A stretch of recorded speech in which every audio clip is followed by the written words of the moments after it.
Welcome into Between the Pylons. I'm John Camacho. And this is Jacob Waters. And guys, we are talking about the Cowboys today. We are doing the NFC East. We're going to be posting these videos over a 2-day period over this week, doing a deep dive breakdown into every team in the NFC East. We were doing this as a podcast. Now we're doing it as YouTube videos just so we could do the podcast and talk about some other stuff there. But let's dive right in. While I'm pulling up the graphics, will you tell me what you think about this team and where you're at with this Cowboys football team right now?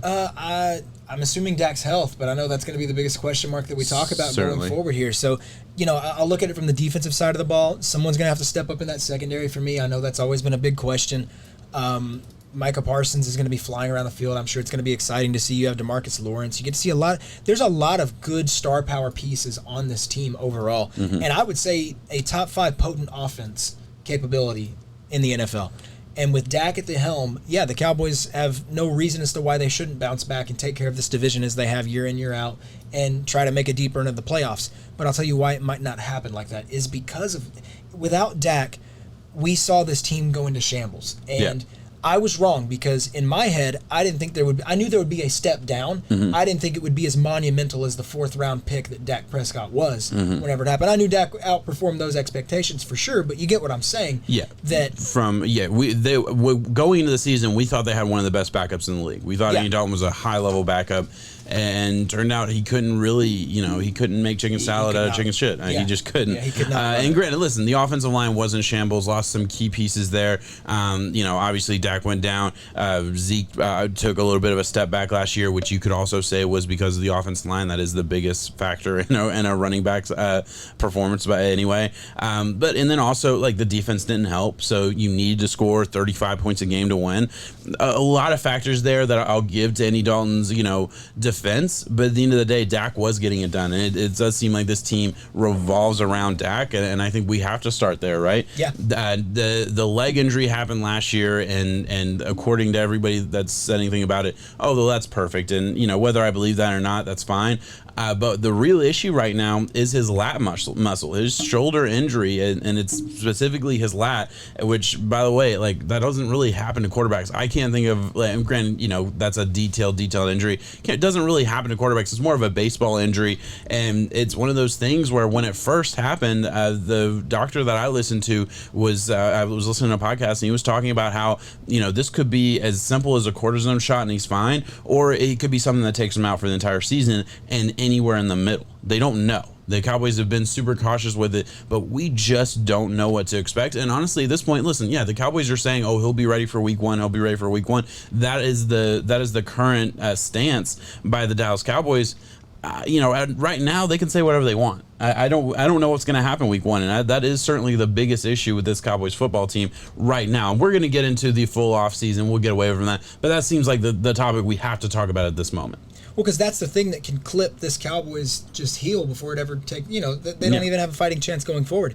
I hope Mike McCarthy, because I wouldn't say a fan of his, but I've been an advocate ever since, me and you and our group kind of had this little beef about Joe Judge, McCarthy, right hire, wrong hire.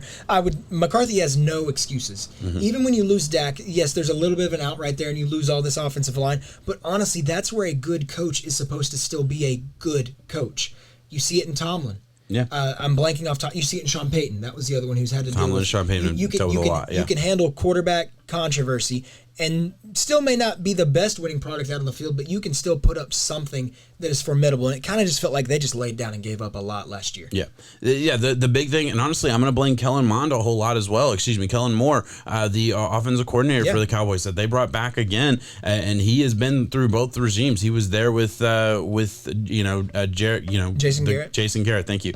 And they didn't really change the way they played football at all. They were very predictable offense. I believe if they were under center, they ran the ball 70% of the time. If they were in shotgun, they threw the ball 80% of the time. They ran the ball on first downs in neutral situations more than in the top 5 in the NFL. They were not a team that was super difficult to predict. And I think you watch on the field last year, I would agree with that just from watching, and then the stats do back that up.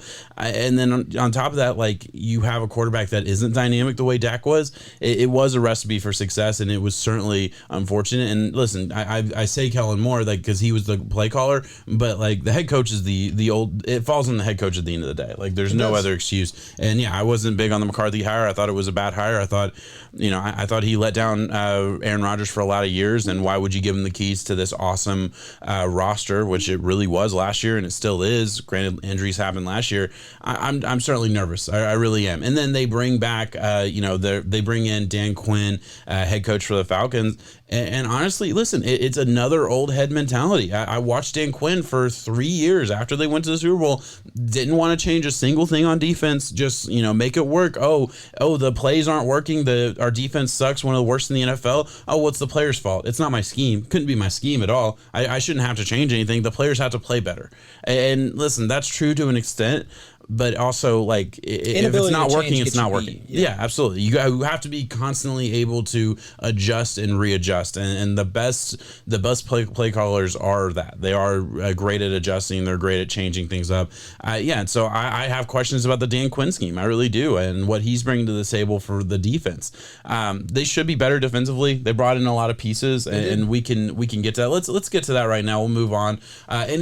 Before we do you have any final thoughts on Dak? Do you have a prediction or anything like that for me? I think that this might just be a lot of speculation stuff about this injury. I think Dak's going to be good to go, and I think he's going to put a lot of haters to sleep on that. Okay.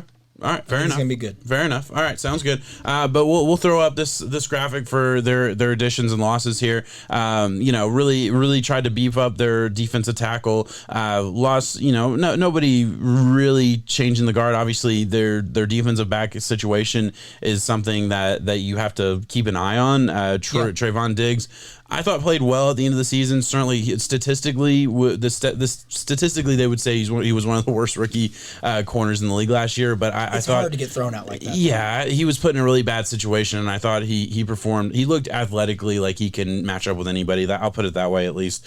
A lot of pieces lost, and not a lot of big signings. But you have guys that at least can add to the depth of your team, and I think there's something there. The rotational defensive line that can keep everyone fresh. Jordan Lewis can start. I mean, that's what he's going to have to do. He's going to have to step up in that spot. Yeah, no, I absolutely agree. And then I guess we'll just roll it by it in because there's not a lot to talk about with free agencies. Yeah, let's talk about their draft because it is interesting. I mean, they went defense heavy. It was pretty much the entire defense until it was the right move. Linebacker heavy too. I know you were, but speak a little bit more on how you were surprised on that. And keep in mind after you say that, I am going to give a little bit of context and things that like bothered me about their linebacker core last year. What was your biggest surprise there? So I was surprised because I was like, wow, you have Jalen Smith and Leighton Vander Esch, because in my head that checks the box. But then after this Micah Parsons thing, it was like, okay, well, something's going on. I'm not seeing something.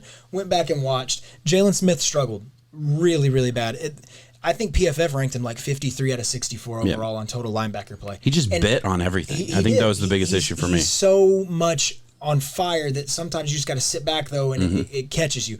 Vander Esch stays hurt a lot. I will say, I think he stays hurt, and I also think like I even Micah Parsons and Jabril Cox, who they got in the 4th round. Jabril Cox has lit it on fire. Yeah, they both played really well in preseason, and also like I would say both of them have more sideline to sideline quickness than a Vander Esch does. Vander Esch to me is more of your hard hitting classical middle linebacker, and with the scheme that Dan Quinn is bringing in, it doesn't really fit anymore, and that's I think the biggest issue, and why maybe obviously injuries is a big problem too, but I think that might be why they might be trying to move on from Vander Esch. A little bit of a transition from I guess not really move on, but yeah. So that was interesting. They bring in a Kelvin Joseph who like I wasn't as high on as far as like a draft analyst thing goes, but I will say like from a physicality standpoint, he just fits that exact cover 3 press bail type of scheme. So that is what Dan Quinn's bringing in. It's the Seattle scheme. It's all over the NFL. So that's a guy who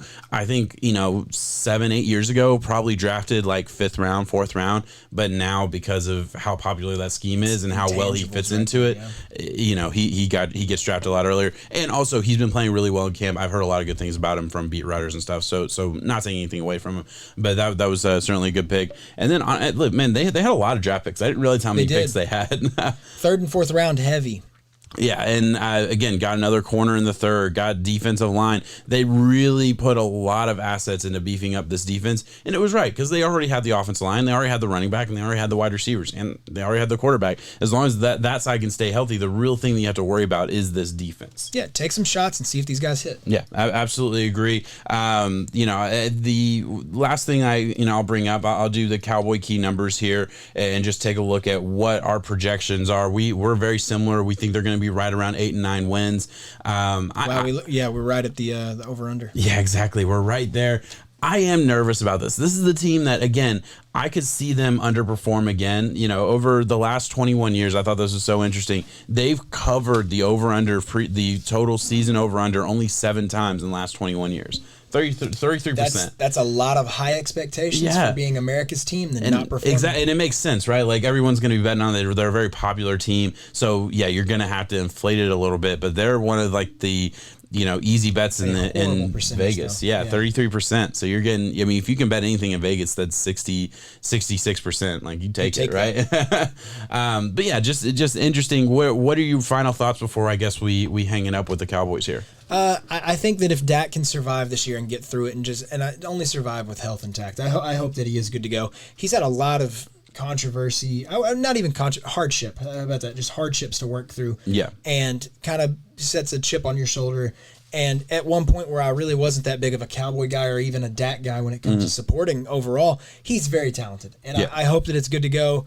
I do think that Zeke, this might be the last year that we get this is the last year of elite Zeke, I think.